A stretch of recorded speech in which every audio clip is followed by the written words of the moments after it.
Le Rwanda a 13 millions d'habitants, presque la population de Kinshasa. Comment ça se fait qu'un pays de 13 millions d'habitants n'arrête pas de poser des problèmes à un pays de 92 millions d'habitants? Lorsqu'on compte en termes des 30 armées les plus puissantes d'Afrique, par d'effectifs, la puissance militaire, la RDC est classée 11e, l'Ouganda 15e. Parmi les 30 premiers, le Rwanda n'apparaît même pas. Pourquoi ça ne marche pas, particulièrement dans les domaines sécuritaires? Info 243 au cœur de l'actualité. Distinguées personnalités, les vaillants représentants des différentes couches sociales, au nom de l'organisation, l'honorable Thomas Louaka, nous vous souhaitons la bienvenue dans ce beau cadre du Showbuzz, où nous allons vivre ce jour la deuxième partie de la conférence publique liée effectivement à l'histoire qui lie la République démocratique du Congo à la République du Rwanda. Et l'orateur du jour est une personnalité qui s'est consacrée à connaître les vraies raisons effectivement de ces conflits qui lient la République démocratique du Congo de manière assez perpétuelle au Rwanda depuis la Deuxième République. Et l'honorable Thomas Louaka, pour ceux qui viennent d'arriver, est déjà là. En ce moment, les nouvelles ne sont pas bonnes concernant justement nos forces armées de la République démocratique du Congo qui font face à une rébellion dénommée M23, laquelle rébellion est soutenue par la République du Rwanda. Et cela a été dit par plusieurs autorités, aussi bien militaires que politiques.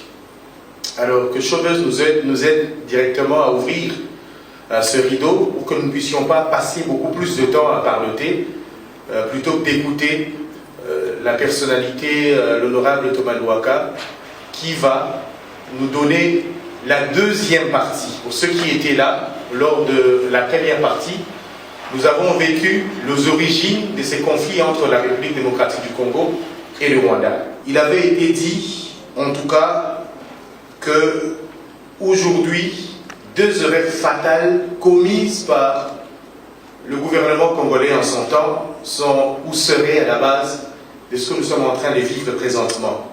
C'est-à-dire, lors du génocide, nous avons accueilli nos frères rwandais et le gouvernement zaïrois, vous le savez tous, n'a pas désarmé les réfugiés qui sont entrés ici sur notre territoire.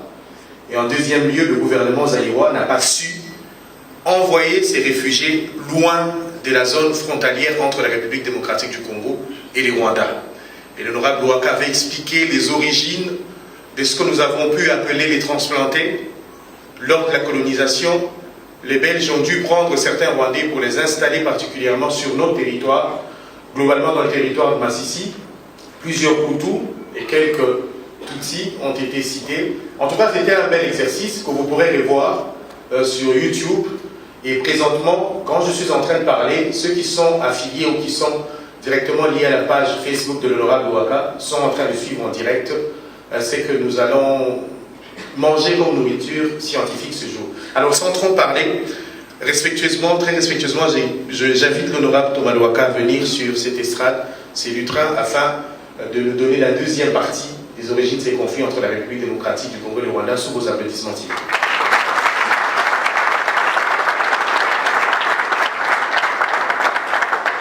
Merci beaucoup mon frère. Bonjour à tous. Merci d'avoir répondu à notre invitation. Nous allons pouvoir échanger à peu près pendant 1 heure et puis on prendra une demi-heure pour les échanges, questions-réponses ou les contributions.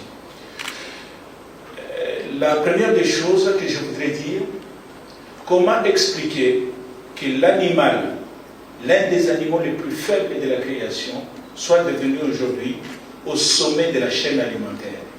Je vais parler de l'homme. L'homme est un être très fragile par rapport au léopard, par rapport au lion, par rapport au gorille. Il n'est pas fort, il est faible, il n'a pas de carapace pour le protéger.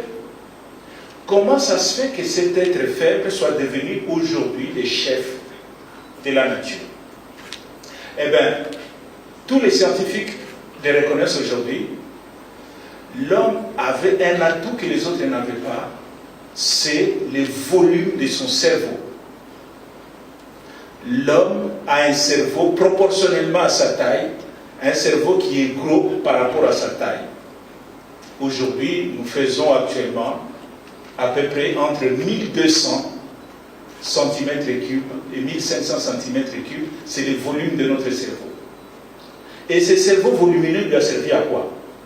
À se poser des questions, à réfléchir, à trouver des solutions.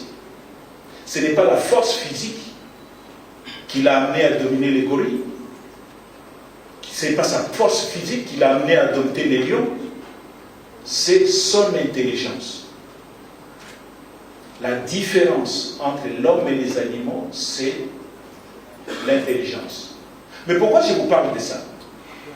Parce qu'on a vu les sociétés développées aujourd'hui, les sociétés qui sont plus évoluées que la nôtre, ont une grande capacité à se poser des questions pour chercher des réponses.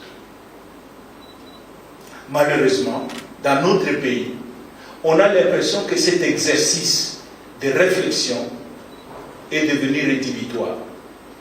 Ça n'intéresse plus les gens. Le résultat est là. Aujourd'hui, nous sommes la risée du monde. Voilà quelques questions que je vais vous poser. Aujourd'hui, la RDC a les estimations 2022, la RDC a 82 millions d'habitants. 82 millions d'habitants. Le Rwanda a 13 millions d'habitants. Presque la population de Kinshasa. Comment ça se fait qu'un pays de 13 millions d'habitants n'arrête pas de poser des problèmes à un pays de 92 millions d'habitants? Comment ça se fait? Deuxième exemple. En termes de taille de l'armée, des effectifs de l'armée, la RDC a la 6e armée en Afrique, avec 151 000 hommes. La première armée, c'est l'armée égyptienne qui a 500 000 hommes. La RDC a 151 000 hommes. Le Rwanda a 33 000 hommes. Comment ça se fait qu'une armée de 151 000 hommes n'arrive pas à dissuader une armée de 33 000 hommes? Troisième paramètre. La RDC, hier j'étais au Parlement, le Premier ministre est venu présenter un budget pour 2023, 14 milliards 600 millions de dollars. Les prévisions budgétaires pour l'année prochaine. 14 milliards 600 millions de dollars. Le Rwanda, les prévisions du Rwanda pour 2023, 4 milliards 400 millions de dollars. Quel est le problème? Nous sommes plus nombreux qu'eux. Nous avons une meilleure armée. Lorsqu'on compte en termes les 30 armées les plus puissantes d'Afrique, par d'effectifs, la puissance militaire, la RDC est classée 11e, l'Ouganda 15e. Parmi les 30 premiers, le Rwanda n'apparaît même pas.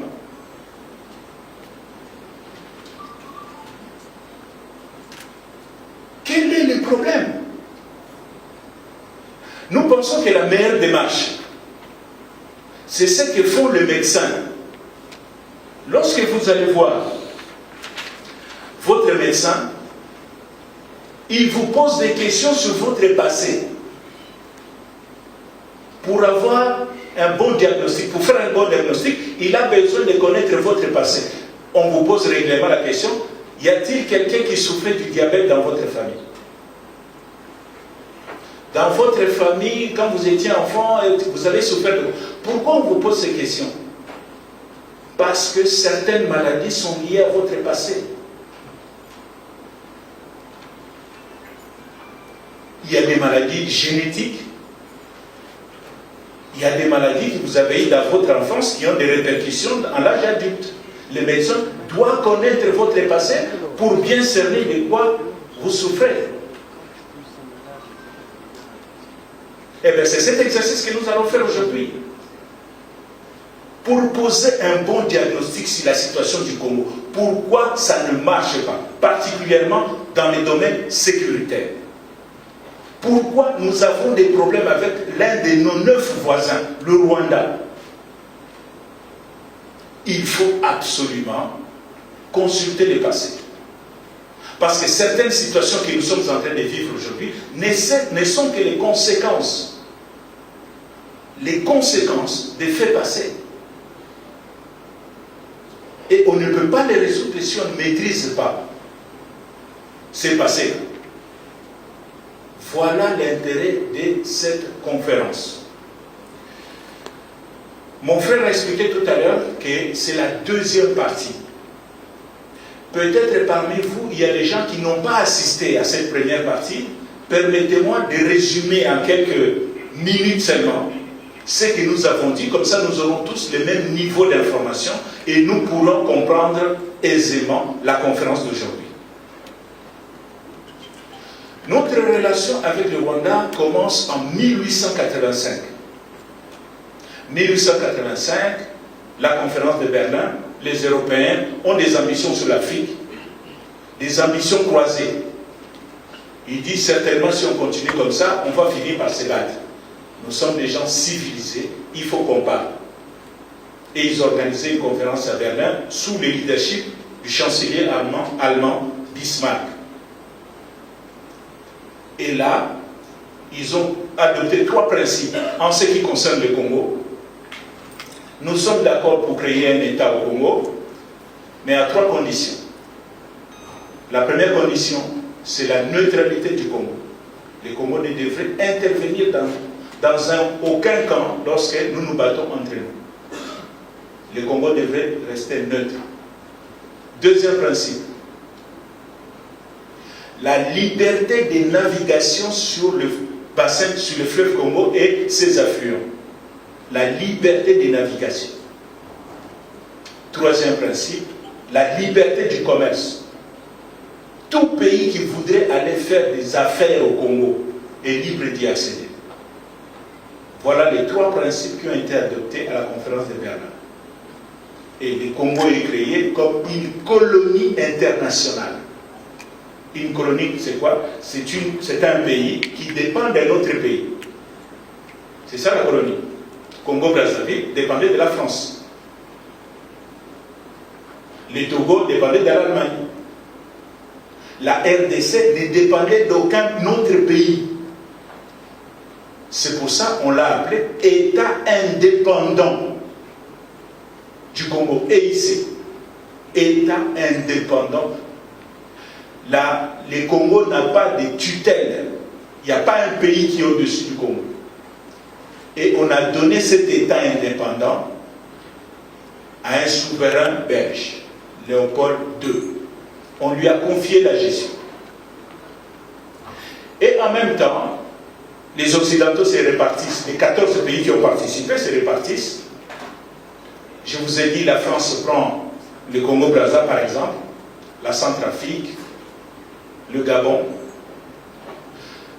L'Allemagne prend la Namibie, le Togo, le Cameroun, le Rwanda, le Burundi et ce qui est devenu aujourd'hui la Tanzanie. Ce sont des colonies allemandes. Voilà comment l'histoire commence. En 1910, 1908, le Congo devient Congo belge. Congo devient maintenant une colonie normale parce qu'on dépend maintenant d'un pays. On arrache l'affaire pour mauvaise gestion à Léopold II, on donne ça à la Belgique. C'est comme ça qu'en 1908, nous devenons Congo belge. En 1910, les Belges et les Allemands vont signer des accords pour modifier les frontières de l'Est du Congo. Les accords existent. Et lorsque la frontière va bouger, un général allemand Paul Vorbeck, qui est le commandant des troupes allemandes à l'Est, va décider d'entrer au Congo pour aller reconquérir les mines d'or à Ituri. 1916. Le général allemand traverse, il veut se servir. La force publique va réagir et le repousser. La force publique, c'est l'armée coloniale, mais c'est l'armée des Congolais avec les commandants belges. On va les repousser. Et le commandant en chef de la force publique à l'époque va décider de poursuivre les Allemands dans leur colonie. Voilà comment, en 1916, les troupes congolaises, 15 000 militaires congolais, vont traverser la frontière pour entrer au Rwanda. Au mois de juin 1916, Kigali tombe, juillet, Bujumbura tombe. Au mois de juillet, la totalité du Rwanda et du Burundi sont sous le contrôle de la force publique, c'est-à-dire des militaires congolais. Et nos grands-parents vont continuer en Tanzanie et ils vont se battre contre l'armée, ils vont se battre et battre l'armée allemande dans trois batailles importantes. C'est la bataille de Tabora, Dodoma, Mayenge. C'est les noms de certaines avenues au Congo, à Kitambo, même à Lubumbashi. Les militaires congolais battent l'armée allemande. 1918, la guerre se termine. Et vous savez comment ça se passe. Celui qui a perdu la guerre, on lui confisque tout. Les Allemands ont perdu la guerre. On lui arrache ses colonies africaines. La Namibie, on donne ça à l'Afrique du Sud. Les Togo, les Cameroun, on partage moitié-moitié à la France et à l'Angleterre. La Tanzanie, on donne à l'Angleterre. Puisque les Congolais aussi ont contribué à cette victoire des Alliés, on va donner les Rwanda et les Urundi. À l'époque, on appelait Rwanda Urundi. On va donner ça à la Belgique. En 1923, la Société des Nations, un peu les Nations Unies de l'époque, va officialiser ses décisions des vainqueurs en donnant un mandat à la Belgique sur le Rwanda-Urundi. 1925, la Belgique, pour faciliter l'administration de ses colonies, va fusionner les territoires du Rwanda-Urundi au Congo. C'est ainsi que les Rwanda-Urundi deviendront la 7e province du Congo.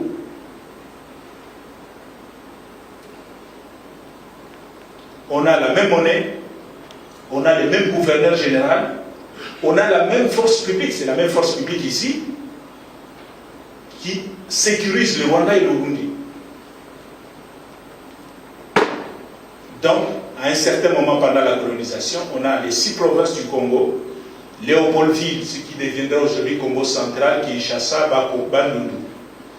Équateur, le Grand Équateur, la province orientale, les Kivu, les Grands Kivu, le Katanga, le Kasaï et le Rwanda-Urundi.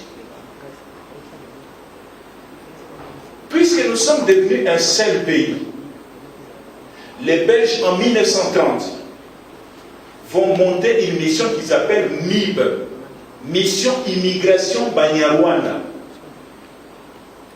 C'est quoi le rôle de cette mission? Aller sensibiliser des populations au Rwanda pour qu'ils viennent s'installer au Congo. Et les gens vont venir parce qu'il y a eu des tracts, il y a eu une campagne de sensibilisation.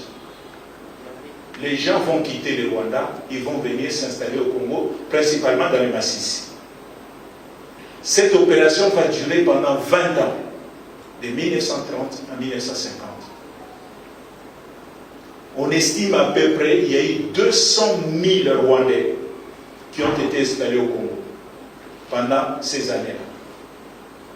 Essentiellement des Hutus. Il y avait quelques Tutsis, mais essentiellement des Hutus, qui sont actuellement installés dans les territoires des Massissi. À l'Est, on les appelle les transplantés. En 1959, pour aller vite, des troubles, on appelle ça la révolution parmi Hutus, ou la révolution Hutu. Les Hutus décident de mettre fin à la domination des Tutsis, parce qu'il y avait un royaume avec un Mwami. Mwami en français, c'est tout simplement, ça veut dire roi, c'est du Swahili. Les Mwami, qui étaient Tutsis, et ce que chez nous on appelait les évolués à l'époque coloniale.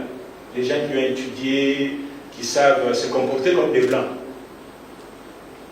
On leur donnait des cartes d'immatriculation. Ils aidaient les Belges à administrer les territoires.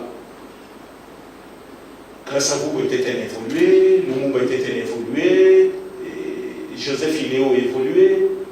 Mais au Rwanda, ce n'est pas le même système. Là-bas, les gens qui aidaient les Belges à gérer le pays étaient des Tutsis.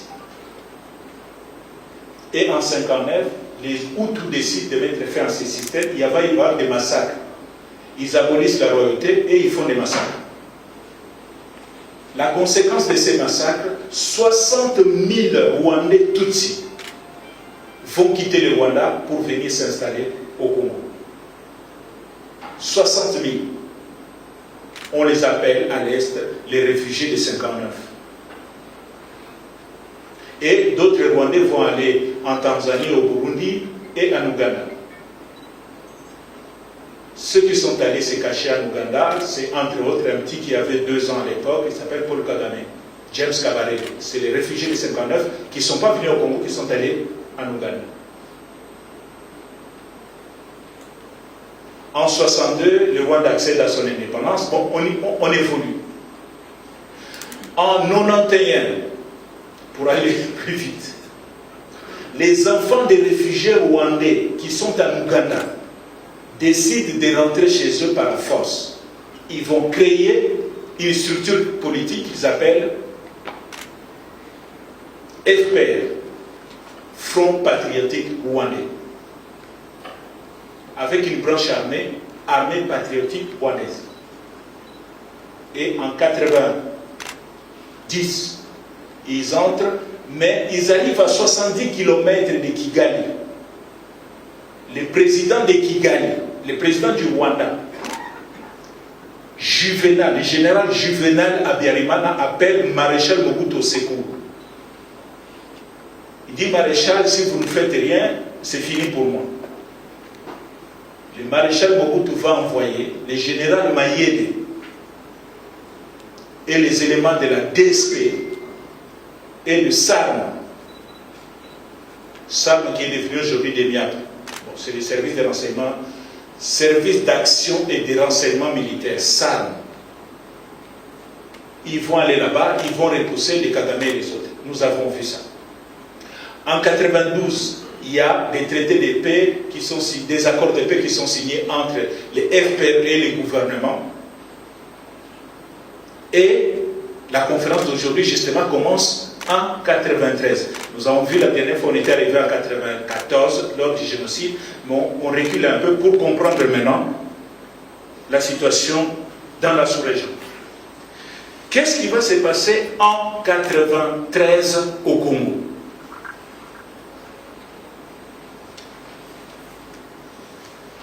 Je dois me retrouver dans mes papiers.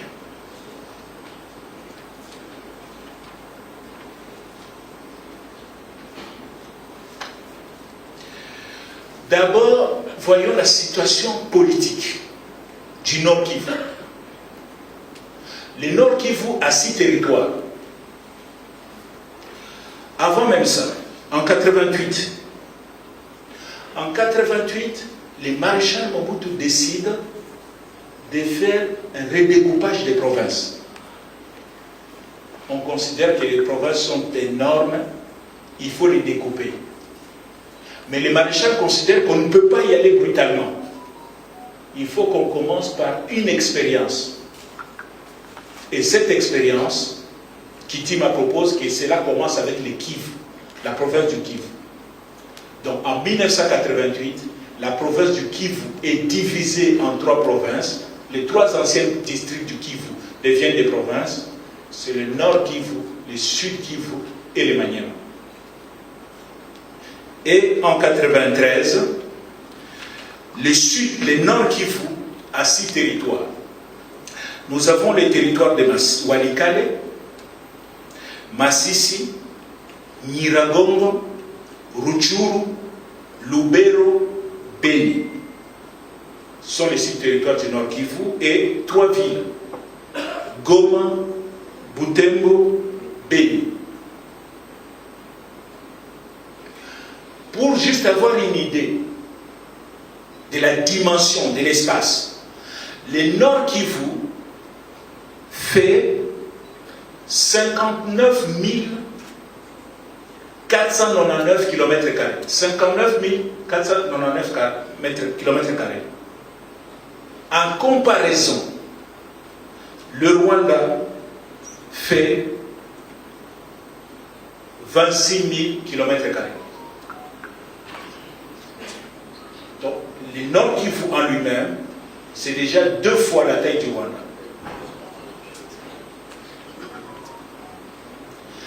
On prend même un territoire, le territoire de Walikale.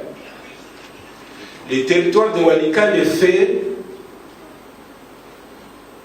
23 000 km². Donc le territoire de Walikale, c'est à peu près la taille du Rwanda.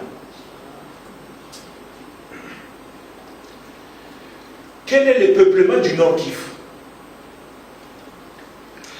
Voici les populations qu'on trouve dans la province du Nord Kivu. À Walikale, non, peut-être un petit marche arrière, sinon on ne comprendra pas. En 60, on retrouve au Congo les gens qu'on appelle les Banyarwanda, les gens qui parlent la langue Kinyarwanda ou les gens de culture rwandophone. Mais là-dedans, il y a 3 tribus. Vous avez les Hutus, les Tutsis et les Twa. Les Twa sont les Pygmées. Ils parlent Kinyarwanda. Mais là aussi, il y a 3 catégories dans ces tribus-là. Vous avez la première catégorie. Les gens qui, lorsqu'on découpe le Congo, on crée le Congo, l'État indépendant du Congo, il y a une partie de ces gens de culture Kinyarwanda qui se retrouvent du côté congolais. C'est un phénomène qu'on rencontre dans tous les pays africains. Les Mwandi qui sont en Centrafrique, ils sont chez nous. Les Bakongo qui sont au Congo-Brazzaville. Les Bangala qui sont au Congo-Brazzaville, ce sont des sous, c'est un Mongala. Mais du Congo-Brazzaville. L'Isuba, c'est un Mukongo, mais du Congo-Brazzaville. Ainsi de suite. On a vu ce phénomène-là un peu partout. Donc, il y a cette première catégorie-là des rwandophones qui se retrouvent du côté congolais. Vous avez la deuxième catégorie. Les transplantés. Je vous dis qu'en 1960, on a estimé à peu près à 200 000 Rwandais qu'on a amenés. 10 ans après, ils sont devenus combien? Donc, deuxième catégorie des Banyarwanda, ce sont les transplantés. Troisième catégorie des Banyarwanda, ce sont les réfugiés de 59. Donc, ces gens-là habitent à l'est. Au Nord Kivu, vous avez dans les territoires de Walikale, les Tembo, les Kumu, les Nyanga, les Mbuti, Mbuti c'est toujours les Pygmées, les Hunde de Walikale, hein, qu'on appelle les Hunde de Walikale, le Rega, qu'on appelle les Canons, les Kusu, ça c'est Walikale. Masisi, les Baounde, les Tutsi, les Hutus, les Mbote, les Tembo. Nyiragongo, Kumu, Hutu, Tutsi. Rutshuru, Hutu, Tutsi, Nande, Hunde, Twa. Twa c'est les Pygmées. Lubero, à Lubero là-bas ce sont les Nandais. À Beni, les Nandais. Mais en 1993 va commencer ce que les historiens appellent la première guerre du Kivu. C'est quoi cette guerre? Il y a des tensions à l'est dans le Nord Kivu. Les tensions liées à quoi? Certaines populations congolaises considèrent que les gens que nous avons accueillis commencent à avoir trop d'importance. Importance économique, importance politique et dans d'autres activités. Maintenant, là, on est en plein, après la conférence nationale, on va aller vers les élections. Alors, certaines populations disent, mais ces gens que nous avons accueillis, par exemple les transplantés, tout le monde sait qu'ils sont venus. Mais maintenant, si on les autorise à voter comme des Congolais, ils deviennent plus nombreux que les autochtones de Massissi. Donc, certains jeunes de Walikale, de Massissi, ils disent on ne peut pas accepter ça. C'est ainsi que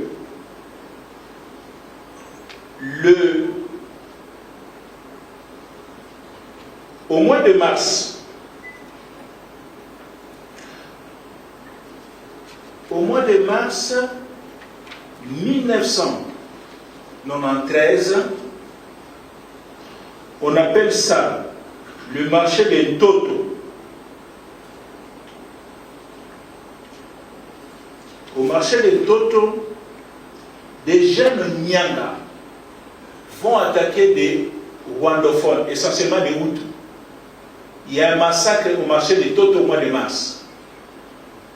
Et lorsque les Hutus sont massacrés, il y a un phénomène qui va apparaître dans les Nord Kivu à partir de 1993, les milices tribales. Chaque tribu dit il faut qu'on puisse se défendre. Les milices vont apparaître, chaque tribu va acheter des armes à qui? À l'armée officielle, aux phases, forces armées zaïroises. Chaque tribu va recruter des mercenaires où? Chez les phases. Et les désordres vont commencer à l'est. Mais les désordres commencent à l'est entre qui et qui? En 1993, dans la première guerre.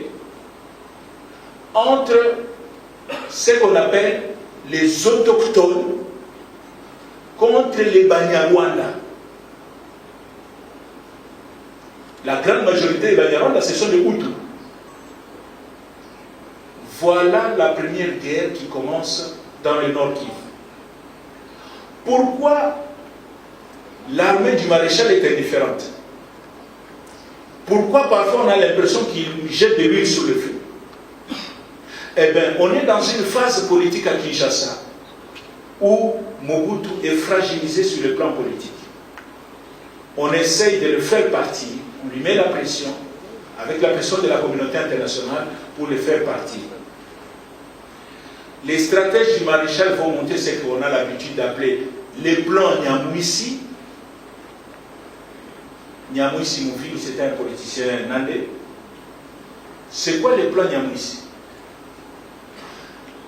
Ça consiste à semer les désordres dans le Nord Kivu pour faire comprendre à la population et à la communauté internationale que sans Mobutu, ce pays va sombrer dans les chaos.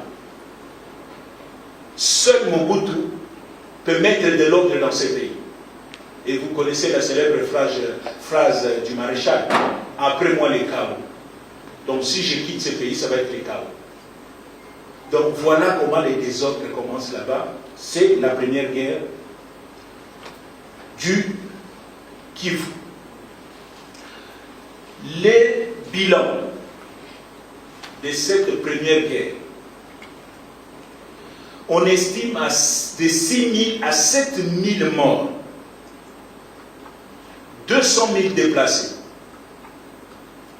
Le calme va revenir parce que les ONG, les associations, ils vont s'impliquer, ils vont se parler et le calme va revenir dans les Nord Kivu. Mais les choses vont se détériorer une année après. Pourquoi les choses se détériorent une année après? Parce que le 6 avril 1994, l'avion du président du Rwanda, Juvenal Habyarimana, est abattu à l'aéroport de Kigali et les génocides commencent. Le 10 avril 1994, l'APR rompt le cessez-le-feu et reprend la guerre. Et cette guerre de l'APR va conduire à la victoire de l'APR et les réfugiés rwandais, essentiellement des Hutus, vont se déverser au Congo. À peu près 750 000 Rwandais. 750 000 Rwandais entrent au Nord Kivu.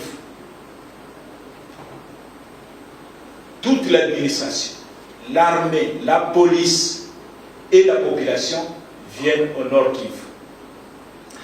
L'arrivée massive de ces réfugiés rwandais au Congo va déclencher ce qu'on appelle la deuxième guerre du Kivu. Pourquoi cette deuxième guerre est relancée? Parce que lorsque les réfugiés rwandais arrivent, ils n'acceptent pas, les politiciens rwandais n'acceptent pas leur défaite. Ils disent, nous devons reconquérir le pouvoir au Rwanda, chasser les Tutsis qui nous ont chassés. Et ils vont mettre en place un gouvernement qu'on appelle gouvernement rwandais en exil, GRE ou GRE, gouvernement rwandais en exil. Et les gouvernements rwandais en exil vont créer un mouvement politique qui s'appelle RDR, qui veut dire Rassemblement pour le retour et la démocratie au Rwanda. Tout ça, ça se passe au Congo.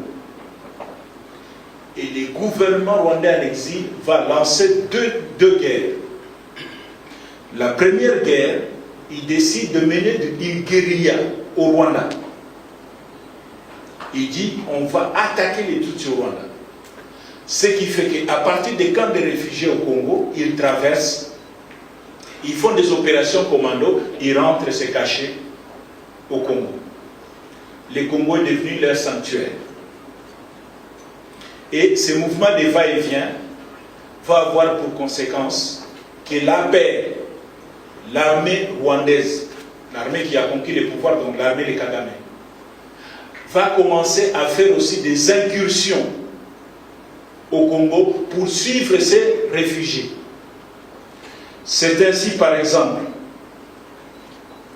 dans la nuit du 11 au 12 avril 1985, l'APR attaque les camps de réfugiés de Birava. Le 8 mai 1995, les camps de Kangamiro. En novembre 1995, attaque l'île de Lawa. L'armée de Mobutu va réagir en disant ce n'est pas normal, comment une armée étrangère peut commencer à traverser, et l'armée de Mobutu va faire des représailles. Les phases vont traverser la frontière et attaquer le 20 avril 1995, les phases vont attaquer la ville de la cité de Bugarama au Rwanda. Deuxième guerre du gouvernement rwandais en exil. Première guerre, on mène des opérations au Rwanda. Deuxième guerre, ils vont procéder à un nettoyage ethnique dans un triangle. Masisi, Walikale, Rutshuru. Et l'armée Hutu va trouver les tensions qui existaient entre les communautés. Leurs frères Hutu congolais vont leur expliquer la problématique. Ici, on n'est pas accepté régulièrement les milices congolaises qu'on appelle de manière générique les Maï-Maï, nous attaquent, les autres disent ok, nous on amène maintenant du matériel moderne, avec des militaires formés. Les miliciens, ce sont des petits paysans qui sont là avec une machette. Là maintenant, c'est une armée officielle qui est entrée au Congo. Cette guerre-là va opposer maintenant ce qu'on appelle les Hutu Power. Les Hutus rwandais s'allient avec les Hutus congolais pour corriger ce qu'on appelle à l'Est les autochtones. Comme ils ont la puissance des feux, ils vont calmer tout le monde. Les Tutsis du Congo qui étaient alliés aux Hutus du Congo dans la première guerre, parce que c'était les rwandophones contre les autochtones. L'arrivée massive des réfugiés Hutus rwandais va envenimer la situation. Il dit, mais comment vous pouvez collaborer avec ces gens-là? Ce sont des serpents, entre guillemets. On ne peut pas être frères avec eux. Ils nous viennent de nous chasser du Rwanda. Les Hutus congolais, les Tutsis congolais vont se sentir en insécurité, ils vont venir se réfugier à Goma. Donc, la deuxième guerre du Kivu, vous avez des blocs. Le premier bloc, c'est le bloc Hutu. Là-dedans, vous avez les Banyarwanda, dans une association qu'on appelle les Magrivi. Les Banyarwanda, les Hutus. Et puis, vous avez les bandes des Hutus, les militaires, les Interahamwe, qui ne veulent pas rester dans les camps des réfugiés, qui sont allés prêter main forte dans les territoires de Masisi, Walikale, à leurs frères congolais. Ça, c'est les blocs Hutu. Vous avez les milices autochtones, les Houndé, les Tembo, les Nande, qu'on appelle de manière générique, je l'ai dit, les Maï Maï. Et quatrième groupe, c'est quatrième groupe armé dans la région, c'est les FAZ, Forces armées zaïroises, qui sont là, qui tolèrent les exactions des miliciens Hutus venus du Rwanda. Ce qu'il faut savoir aussi, on est en train de parler de l'histoire de notre pays, on doit en parler en toute responsabilité. Les armes, certaines armes que les réfugiés rwandais ont amenées du Rwanda, les officiers FAZ récupéraient ces armes, allaient les vendre en Angola chez sa fille. Et comment ils copent? Esprit à corps. Conséquence de cette deuxième guerre du Kivu, en Masisi en particulièrement, ça va être l'enfer, les vols, pillages, massacres, représailles. Les bilans de cette deuxième guerre du Kivu, on estime à 30 000 morts. En moins de 2 ans, 250 000 réfugiés.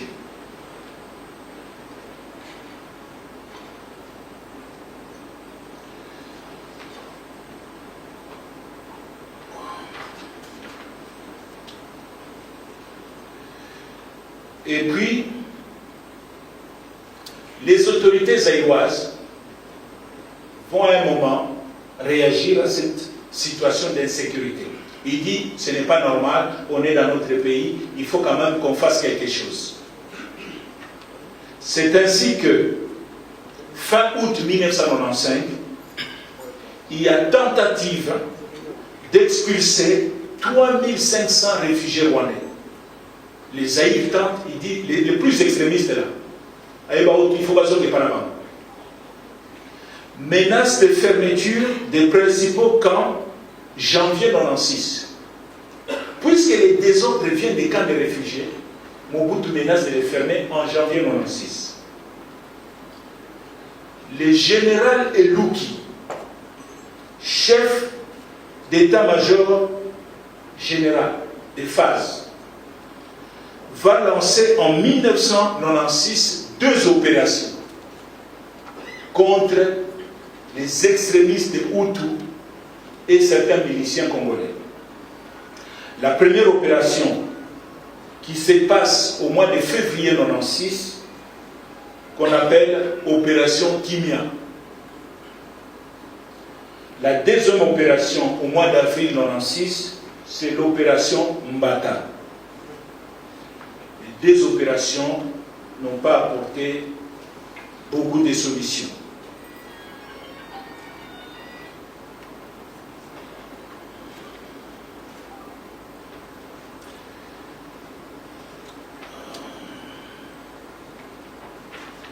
Voilà, une petite pause, le temps que je me retrouve dans mes papiers. C'est tellement sensible, il faut que je sois précis, n'est-ce pas? Ouais.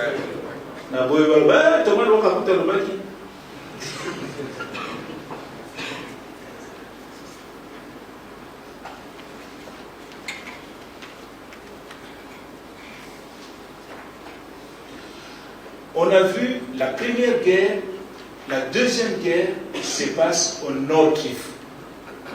Quelle est maintenant la situation au sud Kivu?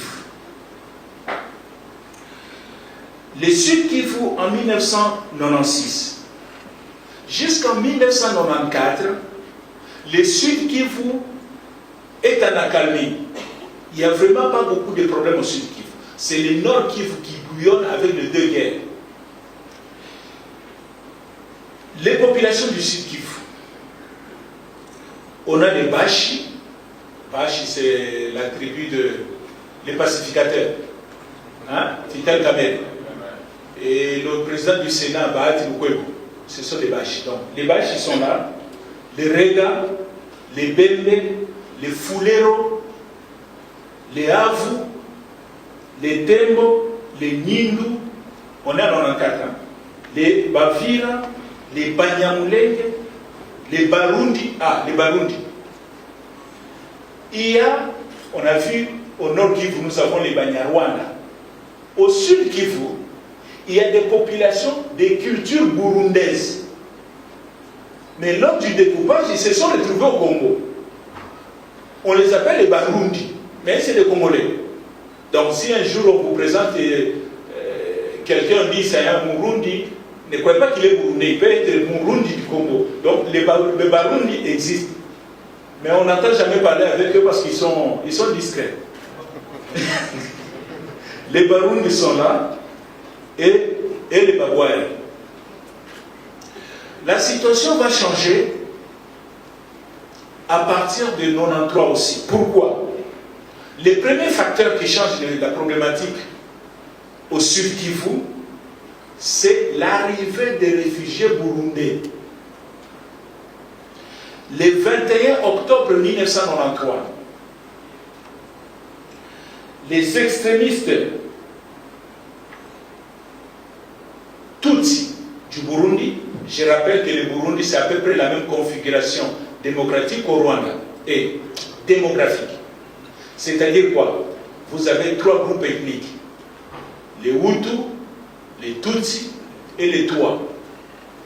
Le Burundi c'est une copie, c'est une sœur jumelle du Rwanda.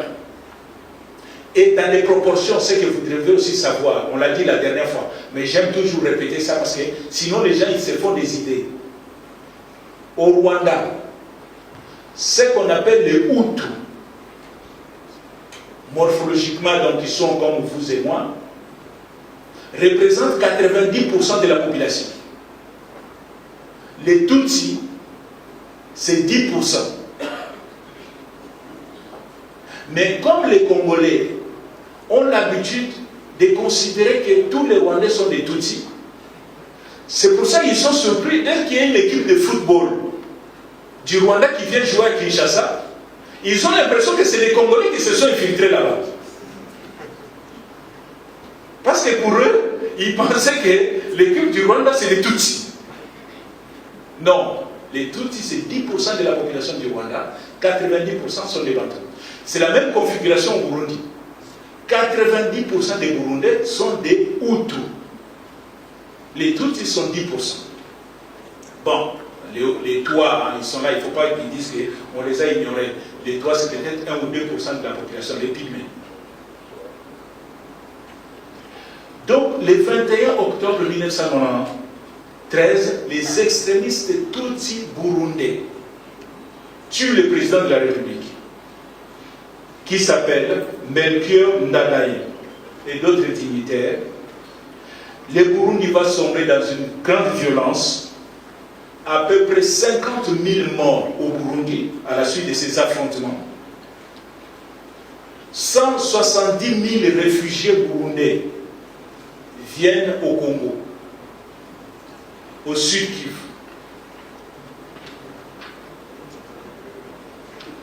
Deuxième facteur, on a vu 170 000 réfugiés burundais viennent au Congo. Deuxième facteur, après les génocides du Rwanda en 1994, les réfugiés rwandais viennent au Congo. Nous avons dit à peu près 780 000 au nord Kivu. Au sud Kivu, 350 000 réfugiés rwandais entre le sud Kivu. Ce qui va faire que les réfugiés burundais arrivent, les réfugiés rwandais arrivent au sud Kivu, la problématique sécuritaire change. Et on a un phénomène d'apparition des groupes armés. Ils avaient leur jeunesse qui partit. En Kinyarwanda, on les appelait ceux qui travaillent ensemble.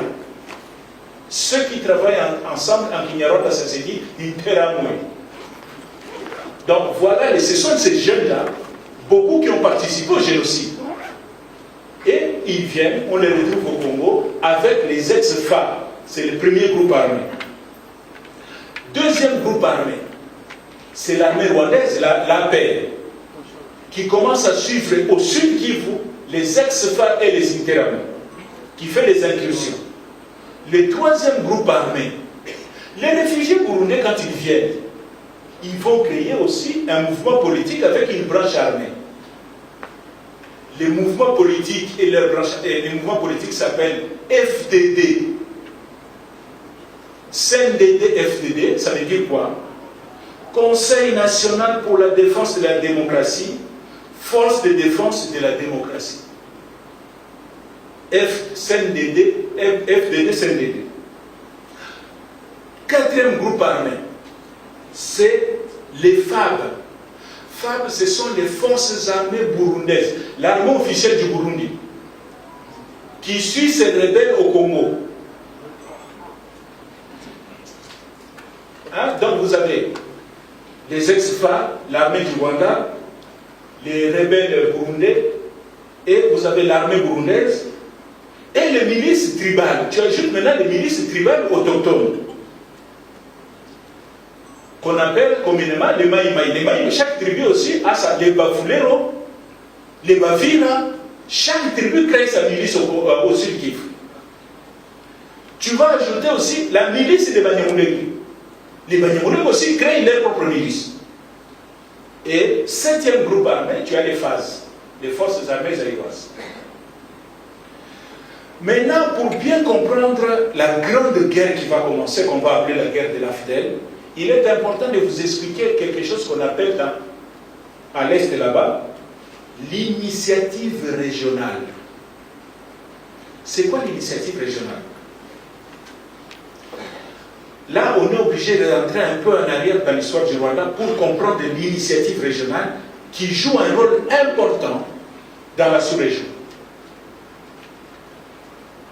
Après la signature des accords d'Arusha, les accords d'Arusha 5, entre les forces rwandaises, le gouvernement rwandais et l'APR, on est en 1993, l'APR n'a pas encore pris le pouvoir, ce sont encore des rebelles.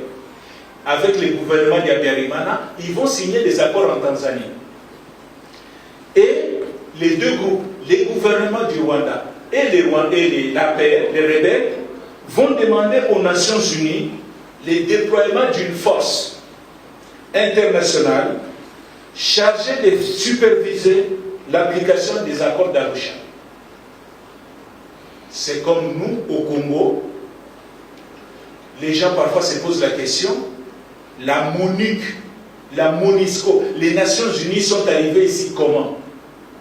Eh bien, sachez-le, lorsque les Congolais signent les accords de Lusaka, en 1999, gouvernement de Kinshasa, MLC, RCD, dans ces accords-là, les trois groupes, les trois forces se conviennent de demander aux Nations Unies le déploiement d'une force internationale chargée de superviser l'application de l'accord de Lusaka. Voilà comment les Nations Unies ont monté une opération qu'on a appelée à l'époque MONUC, Mission d'observation des Nations Unies au Congo. c'est à la suite d'un accord signé entre les Congolais que les Nations Unies sont arrivées. Donc, le même phénomène en 1993 se passe au Rwanda. Le 5 octobre 1993, le Conseil de sécurité va adopter la résolution 872 qui crée la mission d'assistance des Nations Unies au Rwanda. Ça s'appelle MINUAR. Les MINUAR arrivent au Rwanda, effectif 4157 hommes, les casques bleus. Et le 7 avril 1994, je vous ai dit que l'avion du président est abattu le 6 avril 1994. Le lendemain de la mort du président Biarimana, la première ministre du Rwanda est gardée par 10 casques bleus belges.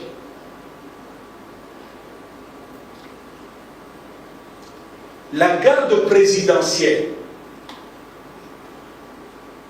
du Rwanda va tuer les 10 casques bleus et la première ministre qui s'appelait Agathe. Et là, un autre Rwandais très compliqué. On garde seulement Agathe. Oui, parce qu'elle s'appelle Uwilingi Imana. Donc, Maman Agathe est tuée avec ses 10 casques bleus belges.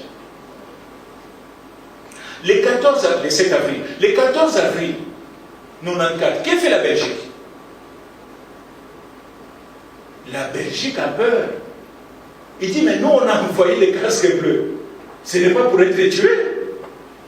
On les a envoyés là-bas, les soldats de la paix et tout. On commence à tuer nos militaires. Les Belges ont peur. Ils vont retirer leur contingent de la MINUAR. Et comme c'est la Belgique qui avait envoyé le plus d'hommes, la MINUAR est affaiblie.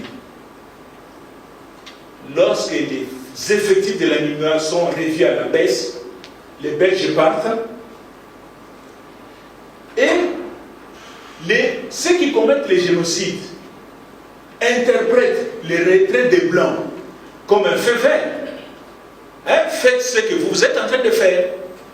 Donc le massacre va s'amplifier, les génocides vont s'amplifier. Ça ne s'arrête pas là. Le secrétaire général des Nations Unies, il fait adopter la résolution 912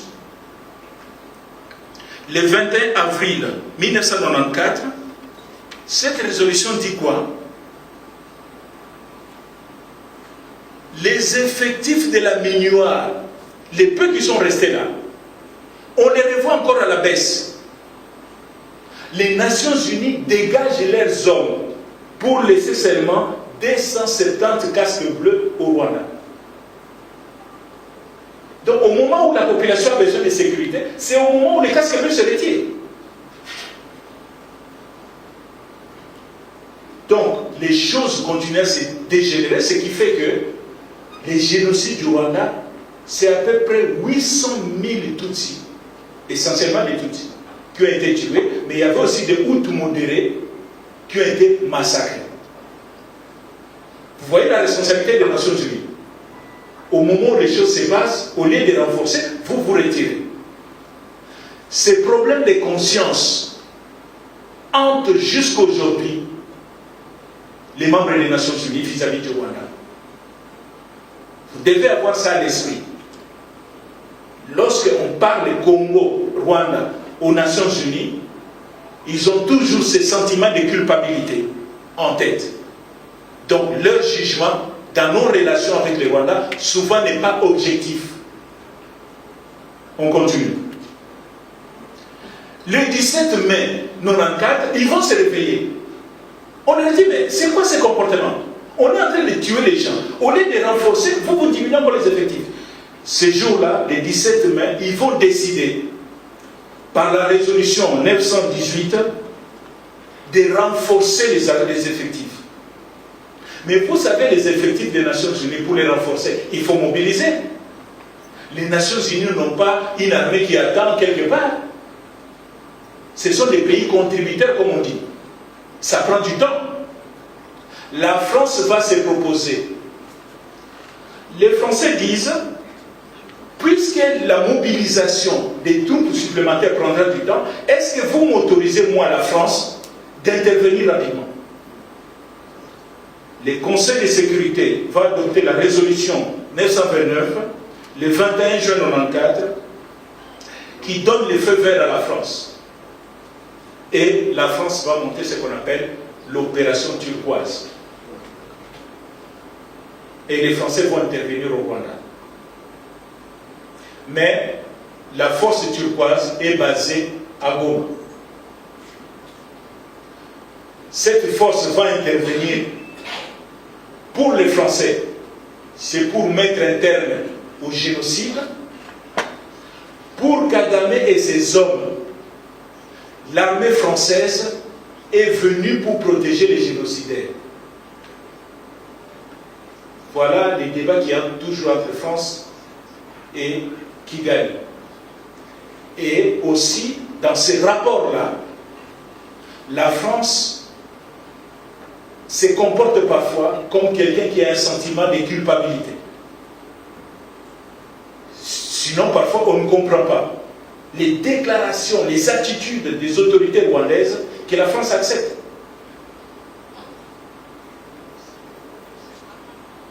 Donc, les Français sont déployés. Après les génocides rwandais, quelques leaders africains vont se concerter. Qu'est-ce qu'ils vont dire? Les amis, on ne peut pas compter sur le plan quand nous avons un problème. Pour eux, nous ne représentons rien. Vous avez vu ce qu'ils ont fait au Rwanda. Au moment où on a besoin d'eux, ils se sont retirés. Alors, désormais, les problèmes en Afrique, nous devons les régler nous-mêmes. Il faut mettre en place ce qu'on appelle l'initiative régionale. Qui sont membres de l'initiative régionale? Au début, vous avez la Tanzanie, l'Ouganda et le Rwanda.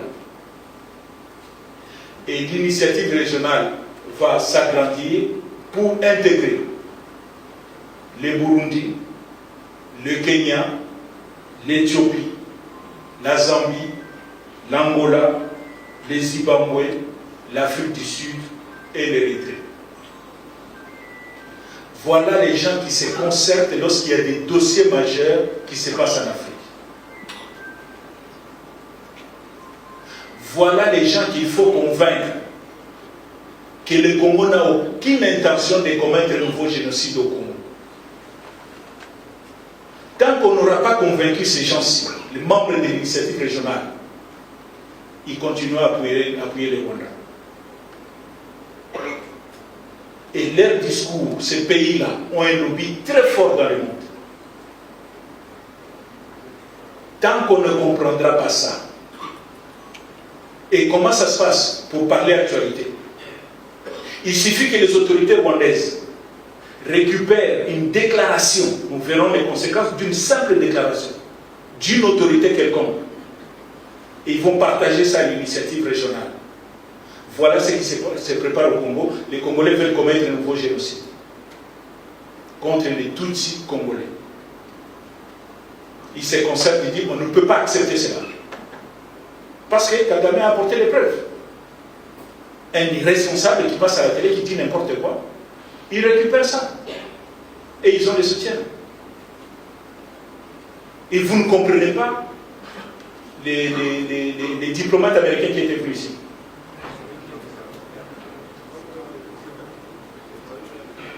Il a dit, je me souviens de l'interview avec le Sakwema. Oui, est-ce que vous allez condamner?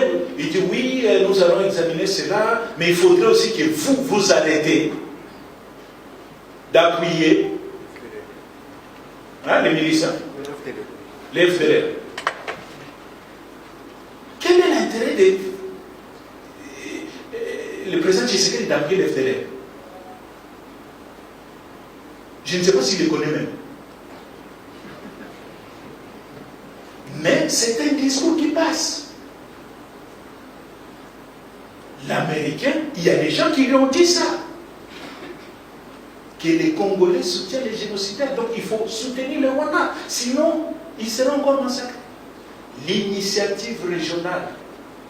Tant que nos diplomates n'ont pas compris cela, on est encore dans beaucoup de difficultés. On continue dans notre passé, tout est dans notre actualité. Voilà.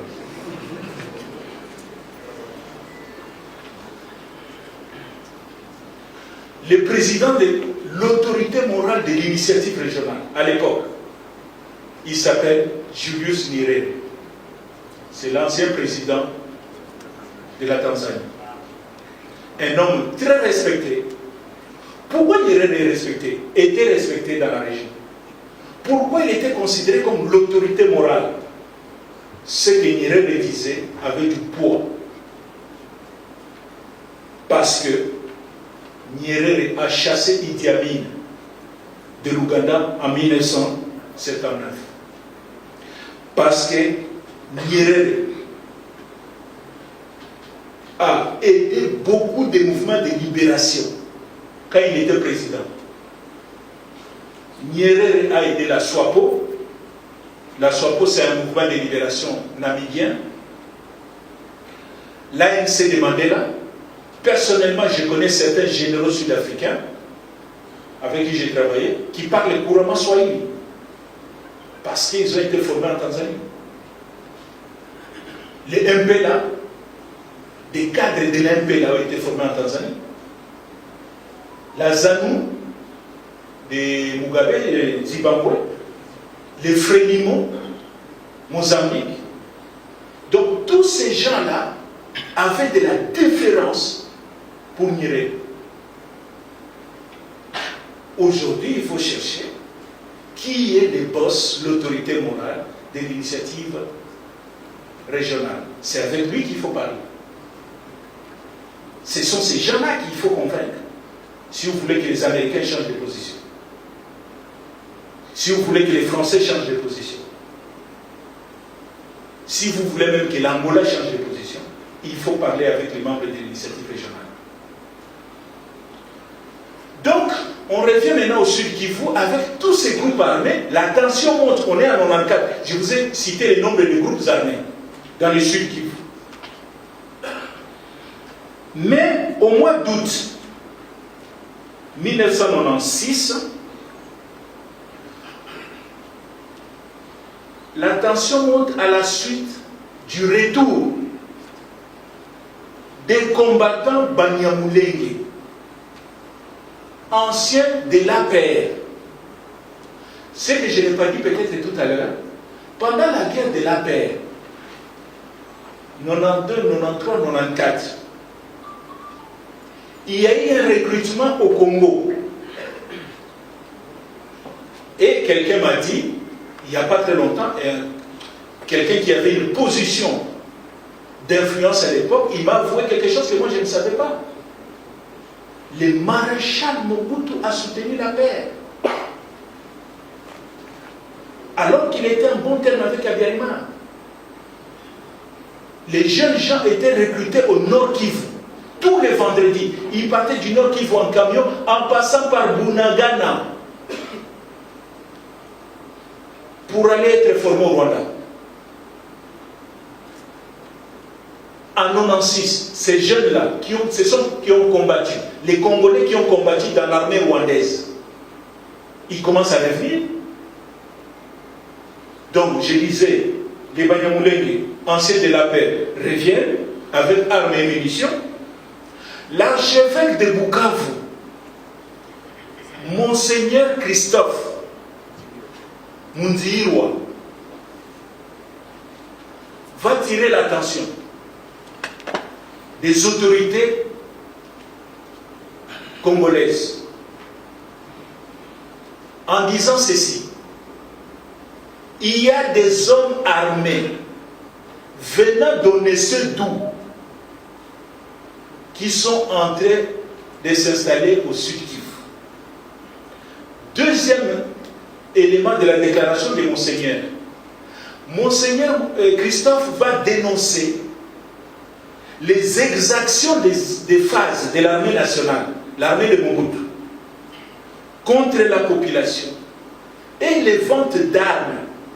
Notre propre armée est en train de vendre des armes aux milices.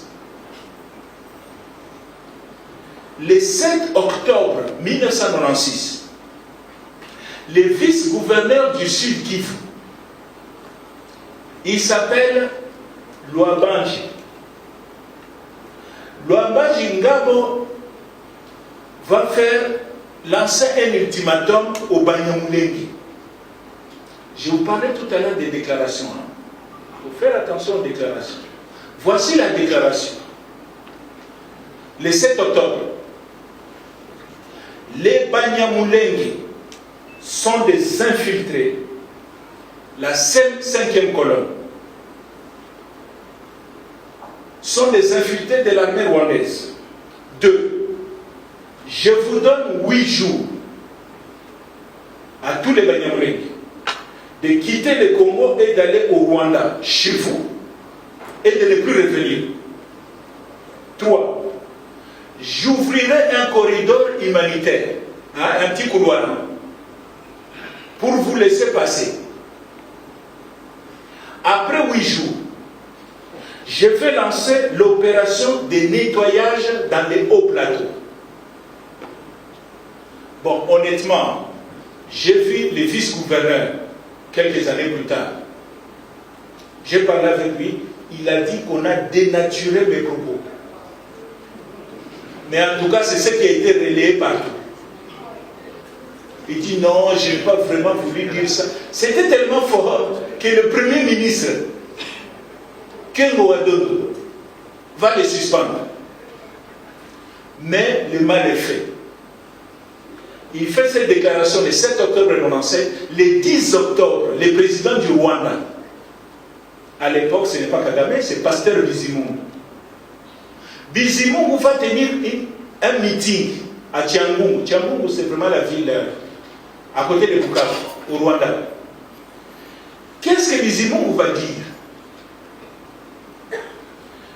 Bizimungu dit ceci: je demande aux Banyamulenge de rester au Congo, qui est leur pays, pour donner une leçon d'histoire à ceux qui veulent les chasser du Congo. 2. Le Rwanda est un pays hospitalier. Le seul Banyamulenge que nous allons accueillir ici sont les personnes âgées et les enfants. Les jeunes Banyamulenge doivent rester au Congo pour corriger ceux qui veulent les chasser du Congo. Et vous devez vous battre pour votre pays. Voilà la déclaration du pasteur Bizimungu en réaction à la déclaration du vice-gouverneur. Les 12 et le 13 octobre 1996, les Banyamulenge, en réalité, maintenant on a plus d'informations. Dans ces groupes-là, il y avait la moitié des Banyamulenge et la moitié des militaires rwandais. Qu'on a gonflé les effectifs en leur disant vous avez tous la même physionomie, congolais. Donc, on dit que mais il n'y avait pas que les Banyamulenge, il y avait aussi des Rwandais. Donc, les Banyamulenge attaquent le camp de réfugiés rwandais de Rumingu, près d'Uvira, et dispersent les réfugiés. On sait que l'intention du Rwanda au départ, c'est venir disperser les camps de réfugiés qui sont devenus des sanctuaires. On se comprend. Les gens qui menaient des opérations au Rwanda, ils venaient se cacher dans les camps. Le Rwanda maintenant monte une opération de police, il faut Kopanzabakawan. Et on confie la mission aux Banyamulenge. Mais les Banyamulenge, les effectifs, le Rwanda renforce les effectifs. Comme vous avez aussi la même tenue. Donc, cette nuit-là, ils dispersent les camps de réfugiés. Les 18, ça c'était le 13 octobre. Le 18 octobre, l'AFDEL est créée à Lemera. L'AFDEL, c'est quoi? C'est l'association des 4 mouvements. Vous avez le premier mouvement, le PRP de Laurent Désiré Kabila. Le deuxième mouvement, qui est Laurent Désiré Kabila? Très rapidement. Laurent Désiré Kabila, lorsque Moïse Tchomé fait sa sécession, Tchombe, le 11 juillet, il décide de quitter le Congo, à Kati-Katanga. Nous, ça ne nous concerne plus. Il y a un groupe de Katangais qui sont contre l'idée de Tchombe. Parce que Tchombe est géré par les Belges. Il y avait une forte colonie belge au Katanga. Ces blancs-là ne veulent pas partir.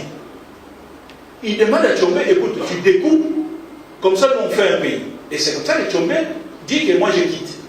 Mais les Katangais, un groupe de Katangais qu'on appelle les Balbakat, les Janssen Sen, les Balouba de Katanga, qui sont différents des Balouba de Kassai. Donc les Balbakat font une déclaration que nous on est contre la sécession, on ne veut pas quitter le Congo. Le président de la Ligue des jeunes des Balbakat se lance dans une rébellion contre Tchombe. Et le président de la Ligue des jeunes des Balbakat a 19 ans, en 1960, il s'appelle Laurent Désiré Kabila.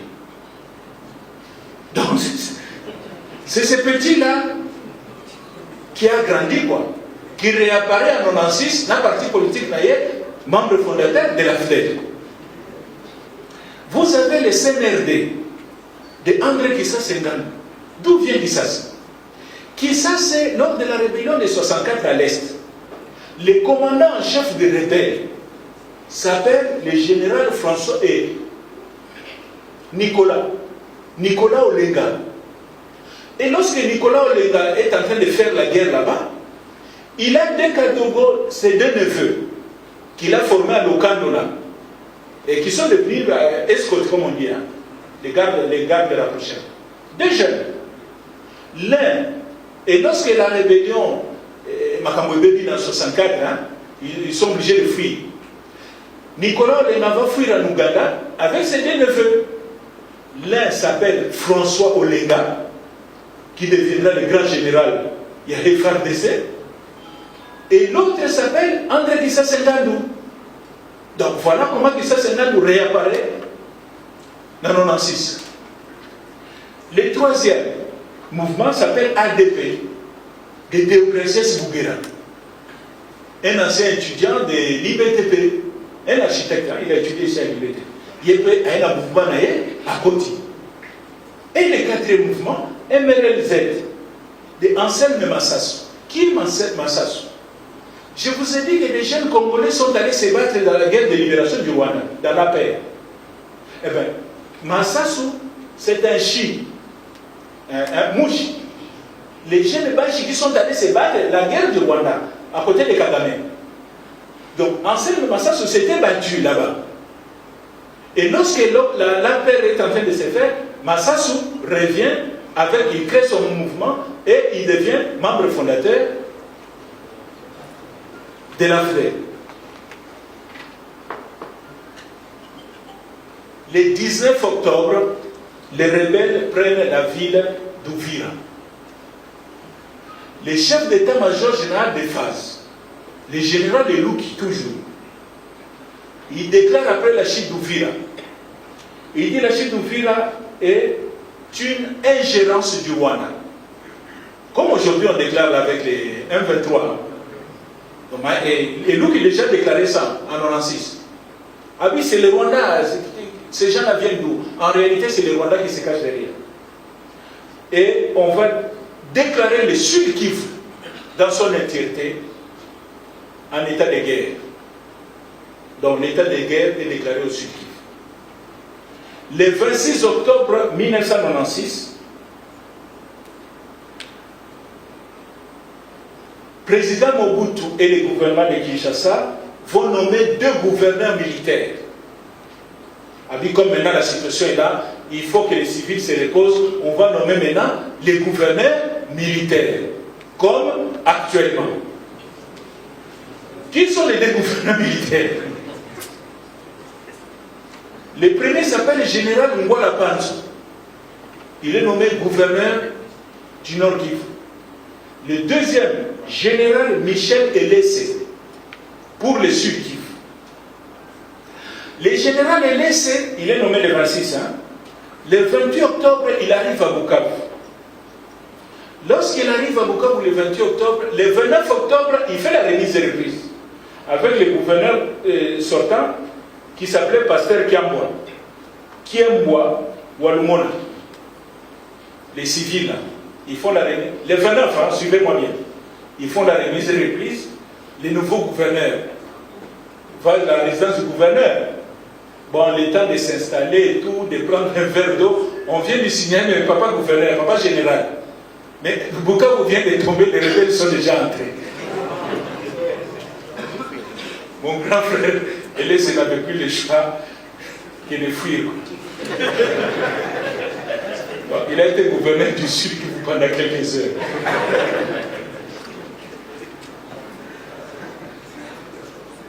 Donc, le même jour, le 29 là, le soir,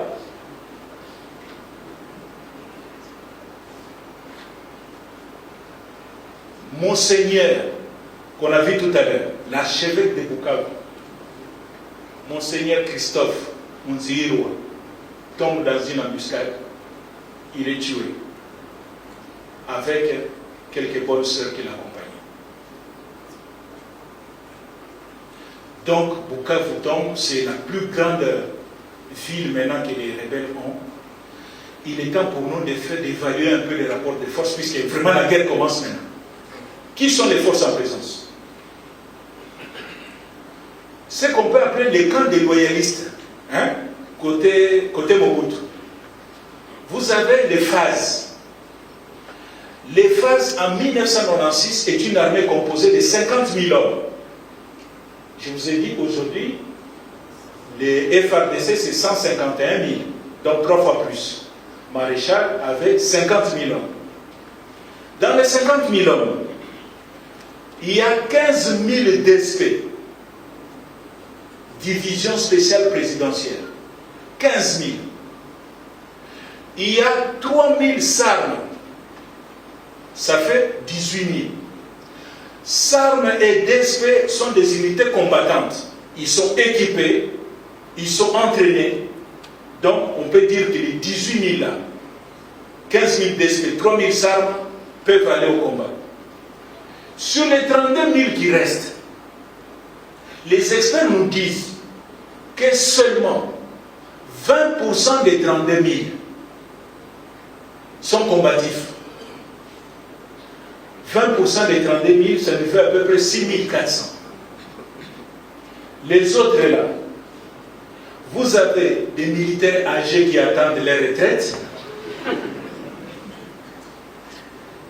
Hein? Souvent, vous allez aujourd'hui dans les camps militaires, les militaires sont âgés. Mais vous ne pouvez pas les libérer des maisons parce qu'on attend qu'on les mette en retraite. Les jeunes maintenant qui sont combatifs, ils n'ont pas de place dans les camps, ils sont obligés de louer à la cité. Vous voyez un peu. Deuxième difficulté de phase, la logistique. Il n'y a pas de véhicule de transport de troupes, pas d'armes, pas de munitions. Quelles sont les armes que Mobutu a en 96? Des stocks, les restes des stocks que les Chinois, les Coréens et les Français avaient laissés lors de leur formation. Et la situation est tellement difficile dans l'armée que les militaires n'arrêtent pas de racketter la population.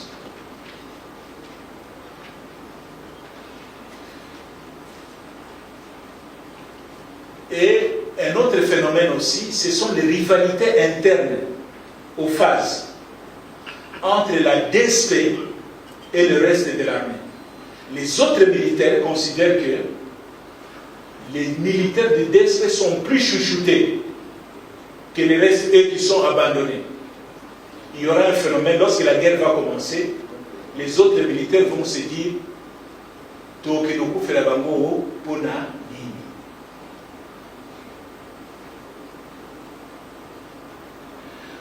Du côté de Mobutu aussi, on a dit le premier groupe, le côté loyaliste, c'est les phases. Deuxième, les ex-phares. Puisque l'armée rwandaise traverse la frontière, automatiquement, ils prennent les camps de Mobutu. Les ex-phares et les interamouins, les ex-phares sont estimés à peu près à 40 000 hommes. L'armée rwandaise qui était au Congo. Ils sont bien équipés, ils sont bien entraînés. Et puis vous avez les milices interamouins. Maintenant, dans les camps des rebelles, qui sont dans les camps des rebelles? Nous avons les Banyamulenge qui ont été dans l'appel, comme on l'a dit. À l'époque, on estime les Banyamulenge qui sont venus du Rwanda, de l'armée rwandaise, à 1500. Les combattants du CNRD, qui ont amené des militaires, combien? 600. Mais il a promis aux amis, ne vous inquiétez pas, j'ai encore 6000 qui sont en formation en Ouganda, qui viendront compléter le chiffre. Et puis il y a ce qu'on appelait la Légion congolaise. La Légion congolaise, c'est quoi? C'est 10 000 militaires. Les 10 000 militaires, on considère aujourd'hui, tous les chercheurs considèrent aujourd'hui, que la Légion congolaise était composée à 50% des militaires rwandais et 50% des militaires congolais. Donc 10 000 hommes dans la Légion rwandaise et la Légion qu'on appelait la Légion congolaise. Et puis troisième catégorie, toujours dans les camps des rebelles, ce sont les mercenaires africains. Des gens qui viennent se battre pour l'argent. Qui on a vu dans l'Afrique? Les Érythréens, les Somaliens, les Éthiopiens, les Burundais, les Kenyans, les Tanzaniens. Et c'est comme ça que l'armée de l'AFDEL était appelée l'armée sans frontières.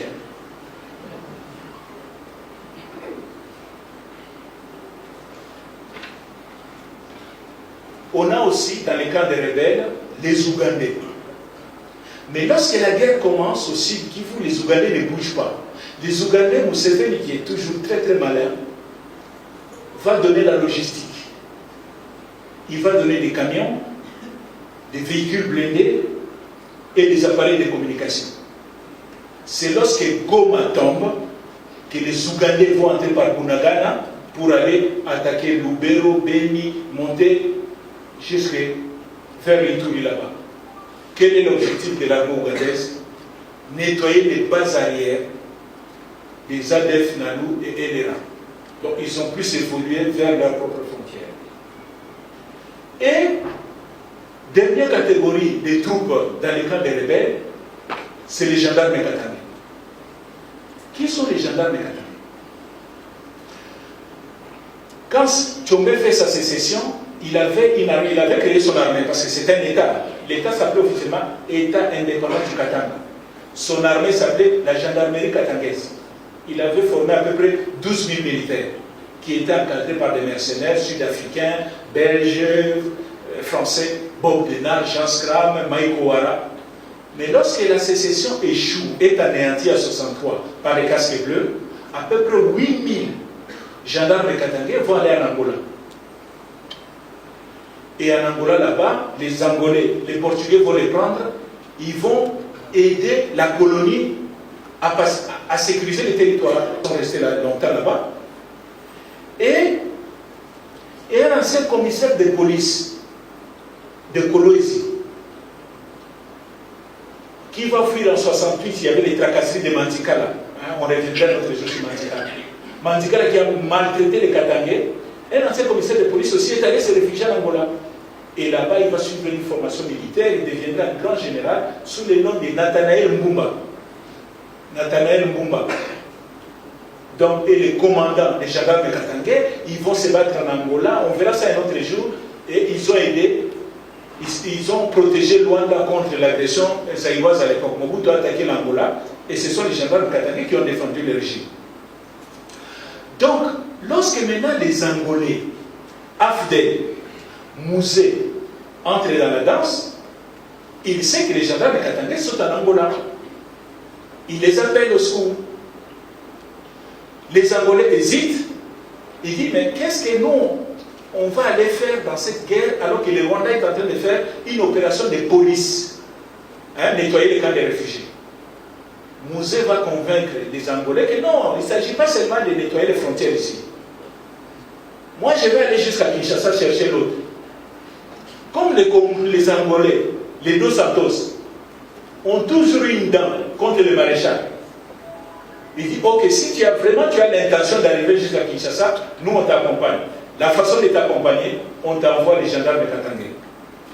Et c'est comme ça que les gendarmes katangais vont atterrir à Bukavu, à Goma et ils vont beaucoup contribuer dans la guerre de l'AFDEL, même si aujourd'hui les gens ont l'impression que la guerre de l'AFDEL, c'est les Rwandais, non. L'appui militaire de l'Angola a été déterminante dans cette guerre-là. Nous verrons ça un autre jour. Maintenant, la guerre commence, on va aller vite, la chute de ville. Il faut qu'on arrête maintenant.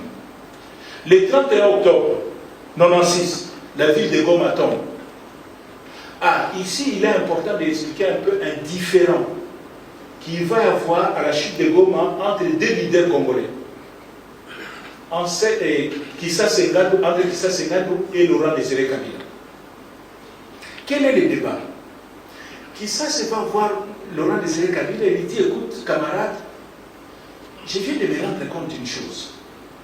Nos alliés ici, les Rwandais, les Ougandais, sont des voleurs. Il dit, comment ça? Oui, ce sont des voleurs. La population de Goma est au courant. Comment les militaires rwandais pillaient les véhicules. À Goma, ils prenaient les choses, ils traversaient avec la frontière. À Ituri, les Ougandais ont trouvé des lingots d'or à kilomètre. Ils ont pris, qui ça s'est dit, mais vous, est-ce que vous allez... Non, butin de guerre. Il dit non, entre alliés, il n'y a pas de butin de guerre. Et il dit à Moussé que non, c'est des voleurs. Moussé dit oui, je sais. Je sais que c'est des voleurs. Oui, mais on ne peut pas aller avec des voleurs jusqu'à Kinshasa. Moussé dit non. On a des contradictions. Hein? Dans la guerre révolutionnaire, on a ça. Hein? Lorsque vous avez deux contradictions, vous devez les classer. Quelle est la contradiction principale et quelle est la contradiction secondaire? Et lorsque vous les avez classées, il faut s'attaquer d'abord à la contradiction principale. Lorsque vous aurez résolu cette contradiction principale, vous allez passer maintenant à la contradiction secondaire qui devient principale. Mobutu rappelle ça à Kisasi. Il dit, écoute, quelle est notre contradiction principale aujourd'hui? C'est le régime de Mobutu. Ces gens-là, oui, ce sont des voleurs. Mais on a besoin d'eux. Parce qu'ils nous apportent la diplomatie.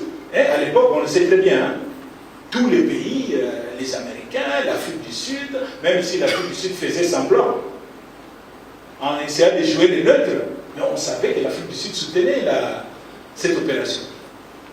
Donc, ils nous apportent la diplomatie, ils apportent leur armée, et leur carnet d'adresse, ils ont des bons carnets d'adresse aux États-Unis. Sans eux, on ne peut pas arriver à Kinshasa.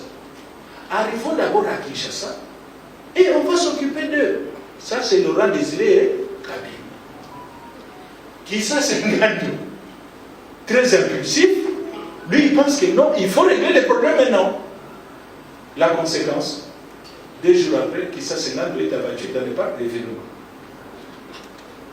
Et Mouzé, la contradiction principale ayant disparu, la contradiction secondaire devient la contradiction principale. Arrivé à Kinshasa, il va demander aux Rwandais de partir. D'où les conflits, et on verra ça lorsque nous verrons la guerre du RCD-MLC. L'origine du conflit, en fait, Mouzé avait planifié tout ça. Peut-être comment s'y prendre, bon, on verra ça une autre fois. Mais voilà les problèmes qui se passent à Goma. Et c'est à Goma que l'option est levée maintenant d'aller jusqu'à Kinshasa. Et pour cela, il faut recruter. Mouzé va faire un meeting à Bukavu. Il demande aux jeunes de venir dans son armée. Il a besoin de 100 000 hommes pour arriver à Kinshasa. À la fin du meeting de Bukavu, déjà 500 jeunes se présentent. Il dit, Mouzé, nous on est prêts. Et ce sont les premiers militaires que Mouzé recrute. Et il va former. Les négociations vont commencer avec Kinshasa. Mais Kinshasa, c'est que Kinshasa ne comprenait pas. L'AFDEL gagnait du temps. Donc, on les appelle négociations, ils allaient discuter et tout. Parce que Mouzé a besoin seulement de 6 mois. Pourquoi 6 mois? C'est le temps nécessaire pour achever une bonne formation militaire. Kinshasa ne savait pas que Mouzé gagnait du temps, le temps que ses troupes sortent des centres de formation. Et quand il était prêt maintenant, Outeni Kandé, il n'est même pas venu au rendez-vous. Il dit, je suis prêt maintenant à me battre, donc il n'y a même pas à discuter. Et Mobutu est obligé de partir. Bon, on n'est pas encore là. Donc, meeting de Laurent Désiré Kabila, des villes tombent, Beni et Bunia tombent le 7 et le 8 décembre, Kindu le 3 mars, ainsi de suite, ainsi de suite. Les villes vont tomber, Mbujimaï, ainsi de suite. Et on arrive, disons, à Kenge. Kenge, la DSP, considère maintenant qu'on ne peut plus continuer à reculer. Ce qui va aussi dire ça, va se dire ça, l'AFDEL est bloqué à Kenge. L'AFDEL a perdu beaucoup de militaires à Kenge. Qu'est-ce qu'il faut faire? Et on apprend que la DSP, et c'est vrai, la DSP tient, bon, ils sont décidés parce que la DSP décide de se battre, mais il y a un autre élément. La Mobutu fait appel aux troupes de Savimbi. L'UNITA vient aussi à Kenge, donc Kenge est verrouillé. Laurent Désiré Kabila va appeler son ami Dos Santos. Il dit: je suis bloqué à Kenge, si tu peux me donner un coup de pouce. Là, ce n'est plus les gendarmes katangais, c'est l'armée angolaise elle-même qui va venir. Les Angolais viennent déverrouiller Kenge et Savimbi se rend compte qu'il y a des gens dans les camps de Mobutu qui donnent des informations au camp rebelle. Comment il le sait? La précision des tirs, là où il a mis ses ordres de Staline. Donc quelqu'un a dû renseigner. Parce que les rebelles, quand ils commencent à réagir, mais ça tombe juste. Ah mais non, tout le monde va se en position. Et il va dire à Mobutu: je ne vais pas massacrer mes hommes pour rien, je quitte. Savimbi va quitter Kenge et l'AFDEL va déverrouiller Kenge, continue à avancer. Mais quelle est la conséquence de Kenge, de la chute de Kenge? Le 16 mai 1997, le général Mayele, ministre de la Défense et chef d'état-major général, et d'autres officiers vont aller voir le maréchal. Ils disent: papa maréchal, nous sommes obligés de vous dire la vérité. Nous ne sommes plus en mesure d'assurer votre sécurité ici à Kinshasa. Vous devez quitter Kinshasa. Parce que Kenge, le verrou de Kenge a sauté. Le maréchal, n'ayant pas le choix, va décider de partir. Vous avez les images là, hein, cortège. C'est là qu'il va voir l'eau. Mobutu va partir, mais arrivé à l'aéroport, lorsqu'il monte dans l'avion, tous les généraux sont là, les autorités sont là. Mobutu monte dans l'avion, son épouse va s'arrêter sur les marches et elle se retourne et parle à un général. Donatien. Oh, non, ce papa, ça l'a pour nous remercier, et la maman continue. Qui était appelé Donatien dans l'armée, dans la Deuxième République, c'était le général Mayele. Pourquoi l'épouse du président a-t-elle interpellé ce général? D'après les informations que les proches de Mobutu avaient, le général Mayele était déjà en contact avec Laurent Désiré Kabila par l'intermédiaire de l'ambassade des États-Unis à Kinshasa. Ceux qui défendent le général Mayele disent: mais écoutez, la guerre était perdue.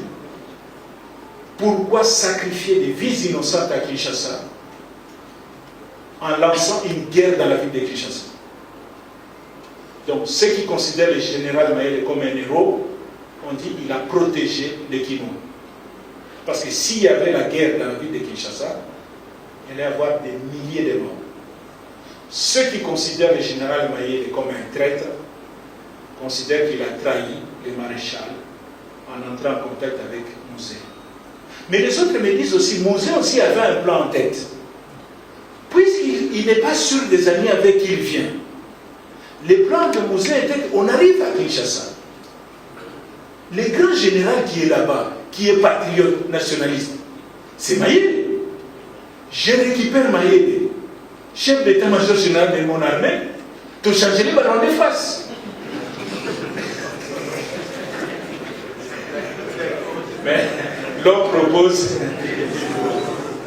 Ce qui fait que le soir là, le général Maël apprend qu'il y a des désordres dans Kanchachi, comme il veut que tout se passe. Les Américains appelaient cette opération l'atterrissage en douceur. Comme Maël souhaitait que tout se passe bien, il va cette nuit-là, la nuit du 16 au 17, au Kanchachi. Causerie morale. Et le militaire vient, il dit voilà, je suis passé dans l'autre camp, c'est la débandade, ici vous êtes disciplinés, c'est très bien, restez, attendez les messages des nouvelles autorités. Nous sommes des militaires, nous sommes au service de l'État, nous sommes au service de la République, de la DSP qui dit mon général, il faut que les Hollandais va voter. Et un adjudant va venir derrière dans la confusion, tirer une balle dans la tête du général Mayele et le général Mayele s'est tué cette nuit-là. Et on dit que Kongolo Mobutu, Saddam Hussein, a tué le général Mayele, c'est faux. Tous les témoignages que j'ai, Kongolo n'était pas sur les lieux de l'assassinat du général Mayele. Donc voilà comment le général Mayele va mourir. Et on voit un peu comment, là où Mobutu est parti, et puis on va atterrir. Le maréchal, je vous ai dit, le 16, il part à Guadeloupe. Le 17, son fils, Saddam Hussein, est le dernier à être resté à Kinshasa. Le 17 au matin, là, le 16, quand Mouzé apprend que Mobutu a quitté Kinshasa, Mouzé convoque un point de presse. Ah, Mouzé, à l'hôtel Carafi. Les gens arrivent, point de presse, et puis Mouzé il prend la parole à la surprise de ses camarades, même de ses alliés. Mouzé se préclame chef de l'État.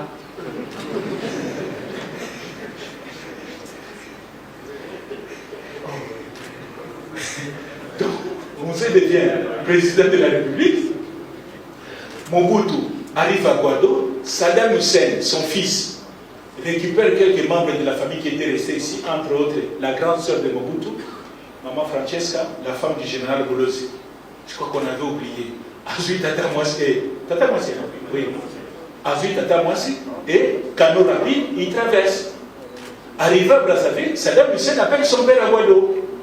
Papa, voilà, je suis arrivé avec tante Francesca ici et les autres membres de la famille qui étaient restés à Kinshasa. Mais j'ai besoin maintenant qu'on nous évacue. Mobutu dit non, il n'y a pas de problème.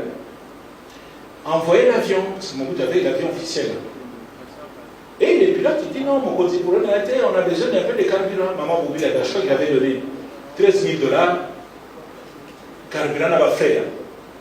L'avion arrive à Brazzaville. Bon, Saddam Hussein vient avec ses accompagnateurs pour monter dans l'avion. Les pilotes de l'avion, les commandants, un Congolais, comment il s'appelle avant? Mukandila. Mukandila a changé dans nos faces. Ah mais non, je ne vais pas vous transporter. Saddam Hussein, pourquoi? Cet avion appartient à la République. Et ton père n'est plus président de la République.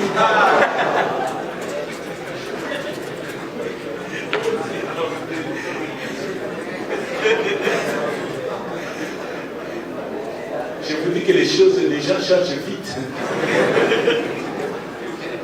Donc, Kongolo Mobutu, le capitaine Kongolo Mobutu est bloqué. Il appelle son père. Il dit, papa, on a compris le thème, quand il a changé, sauf à ça. On ne peut plus bouger.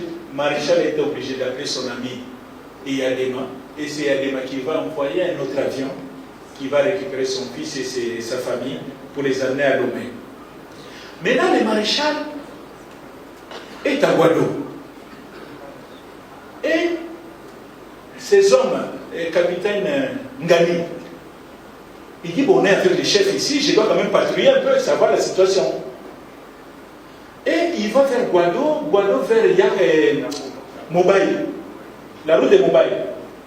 Et là, il croise les militaires de la DSP, en colère, qui sont en train de revenir vers Guadeloupe, en disant que si la nana maréchal, quel est le problème? Il dit non, c'est lui qui a entêté Nzimbi. Nzimbi est le cousin de Mobutu. Nzimbi était le patron de la DSP. Lorsque le maréchal décolle à Djili, des 16 là, Nzimbi était là. Lorsque le maréchal décolle, au retour, le général Nzimbi, il revient mais il ne rentre plus au camp. Brazzaville. lorsqu'il commande le Motorola, vous voyez, c'est comme mon tête. Mon Dieu est déjà de l'autre côté. Et l'information arrive chez les troupes. Donc très énervé, il dit voilà, c'est lui qui a encouragé les bêtises d'Indimi, tout ce qu'Indimi faisait, il couvrait. Donc, Bissotoka aussi la naïto, en colère. Ngani a l'information, il rentre maintenant pour venir avertir le maréchal. Mais lorsque vous quittez Guadeloupe pour aller vers Kawele, au milieu, vous avez l'aéroport de Guadeloupe. Et lorsqu'il arrive devant l'aéroport, premier aéroport, il attend le bruit d'un gros avion militaire de formation. Il dit, mais je rentre quand même, la nuit là, je rentre quand même pour voir ce qui se passe. Et puis là, il trouve un gros avion russe, un Ilyushin, qui est en train de faire le taxi. Il prend sa jeep, il entre sur la piste, il bloque l'Ilyushin. Bon, il demande au pilote, descend de l'avion, qu'est-ce qui se passe? Il dit, oui, vous c'est qui?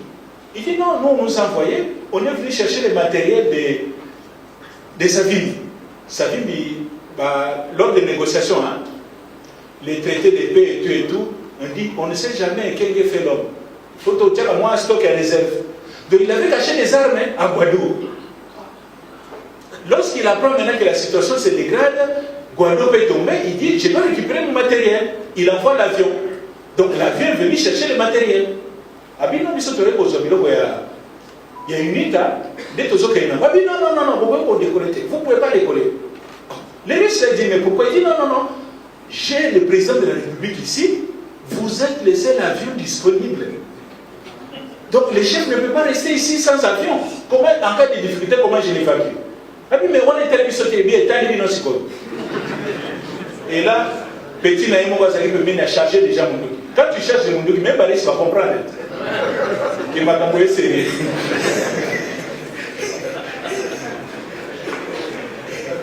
Mais comme il s'est parlé, les Russes parlaient anglais, Ngani parle français, ils ne se comprenaient pas très bien.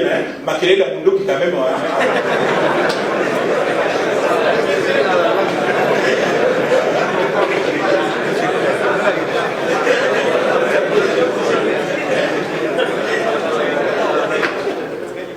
Donc, Ngani est rentré à Kawele, il arrive à Kawele, il va voir le maréchal. Il dit, monsieur le président, la situation est difficile. Il dit quoi? La DSP est en train de venir vous tuer. Bon, vous dit, mais moi je suis un militaire, je ne bouge pas. S'ils veulent me tuer, qu'ils viennent ici, on va se battre. Ah oui, papa maréchal, c'est pour ça général. Ou bien que général Botobunda, il faut Mandouki. Tout ça, Mandouki était. Ah oui, bon, stock qui a Mandef. Il appelait sa vie Mandef. Ah oui, bon, Mandouki a Mandef. Ah, tellement qu'on peut commander partout. Le maréchal a oublié qu'une partie à stock à Mandef, Bateka qui a déjà na Togo.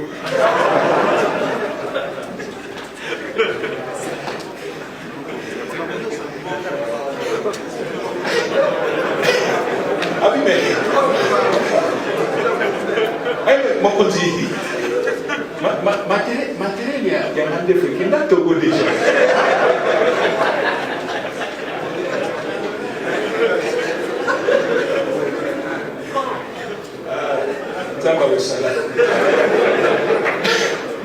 Donc, Ngani et Motogo vont convaincre le colonel Motogo, le chef de la garde, ils vont convaincre le maréchal qu'il faut partir. Maintenant, il y a un problème, c'est Maman Bobila Dawa. Maman Bobila Dawa commence à pleurer, elle ne veut pas partir. Oh. Ça, c'est le témoignage qu'on reçoit. Hein? Motogo lobi maman. Moussala Nangaï. Battre la continent famille. Soko lingina manqué au esprit. La symbole en tout. On va battre la moto. Et la maman va monter le véhicule. Et Nakata Loyengewana, la maman était distraite, sac à main. Donc on va rapprocher la l'équine à sac à main.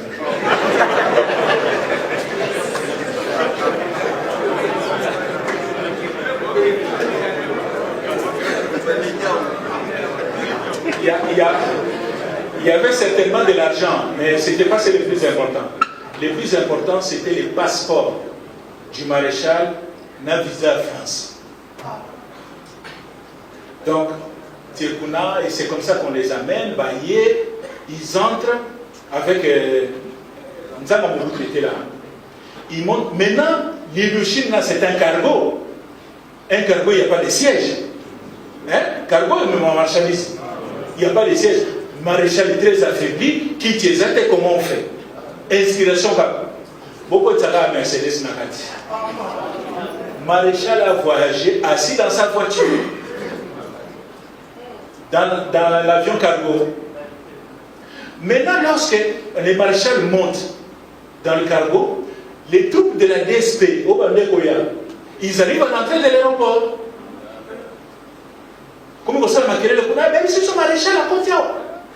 Ngani va sortir, leur parler. Oui, maréchal à côté, le gars qui m'a dit comme ça. Ah ben non.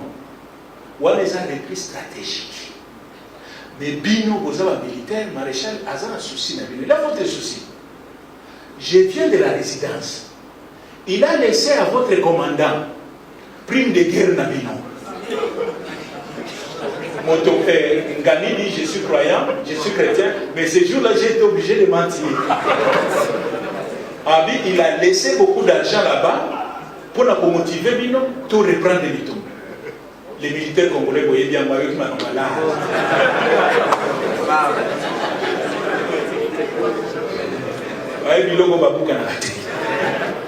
Ils vont tous entrer dans les jeeps, aller vers Kaoué.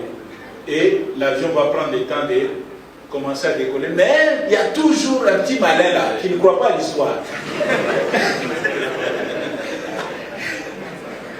Et quelques militaires vont tirer sur l'avion du maréchal. Maréchal Mobutu va pleurer dans son avion parce que les militaires de sa DSP, ses propres militaires, ont voulu les tuer. C'est ainsi que le maréchal va quitter dans la nuit du 17 au 18 le Congo et il va aller à Lomé. Arrivé à Lomé, et là il trouve Mbanda, et puis vous savez comment cette histoire-là se passe. Brusquement, l'agenda de son ancien petit à confiance et collègue, et Yadema, l'agenda devient trop chargé. Et il y a des mal sur la terre où on a maréchal. Maréchal comprend que c'est la fin. La France ne veut plus de lui. L'excuse c'est visant en cours. Rapprocher parce qu'il a tambouré dans sa caméra. Parce qu'il devait aller pour un contrôle médical. Les autres pays ne veulent plus de lui. Le seul ami qui a accepté, c'est le roi du Maroc. Il dit non, c'est un ami, je connais depuis longtemps. Va quitter Lomé pour aller à Rabat. Et au mois d'août, septembre. Quelle date? Septembre.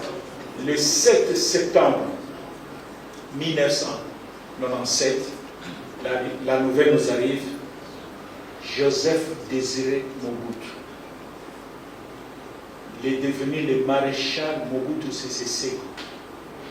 L'homme qui a fait trembler l'Afrique centrale, l'homme qui a fait respecter les Congo, n'est plus Atikibiso, histoire de Silakate et Sidi. Merci beaucoup. Info 243 au cœur de l'actualité.